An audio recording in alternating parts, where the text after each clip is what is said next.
Matapos siya gintikitan sa pulis bangod sa illegal parking, nagsinggitan ng ini nga negosyante sa may dalan Luzuriaga sa Bacolod kay nasang aga.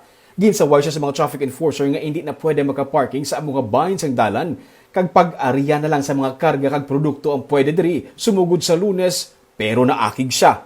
Nagparking sa una, ginsaway siya. Oo. Tapos nagano sa pagsaway siya? Nag-react man sa liya nga siya ko no, pasugtan ako sang iban ko no. Ginapasugtan ko ng iban. Oo. Pero di Pag-implement na niya. sa Lunes. Oo, pag-implement sa mga obstruction. Oo. Eh, subong niya nga, maparking siya, hindi niya pwede. Sunod sa traffic enforcer, wala siyang excuse sa road clearing operation nila, negosyante man o kung jeepney driver. Humalin sa Lunes, ginahawanan na sa City Legal Office Enforcement Team ang downtown sa Bacolod. Nagabalik-balik lang ang iban sa pwesto. Kada may nagaabot nga taga City Legal, nagapidalumba sila sa pagdinalagan. Sunod sa mga vendors, nag-aapila sila sa syudad nga kung tani matagaan sila sang bisan gamay lang ang pwesto sa sidewalk, bungod wala sila sang customer kung dito sila sa vendors plaza sa reclamation area. Si Nena, duha na kadekada nga nagabaligya sa mga ponda diri. Hindi siya ruyag magsaylo dito kay suno sa iya, wala gid siya sang inugbakal sang bugas. Dugang pa niya, wala man sang kasilyas sa vendors plaza kag wala sang bumalakal. Kay white to baklanay. Oo. Kay ang imo nga karta nga bakal mo bugat hindi mo pa na mabakal kay way matubinta.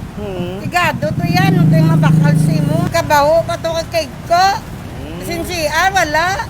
Si Jaima naman nga may ginagatas nga napulo ka bulan nga lapsag, wala sila kuno sang benta kun didto sila. Kapoy na sila sa lagsanay sa taga City Legal kada aga humalin pa sang Lunes. Para sa ako, may ginapagatas ko. Oo. Gusto na mo, malabis kang gamay lang, sir. Hindi lang kami paglagson. Makatag man sila biskan subong langgig na December.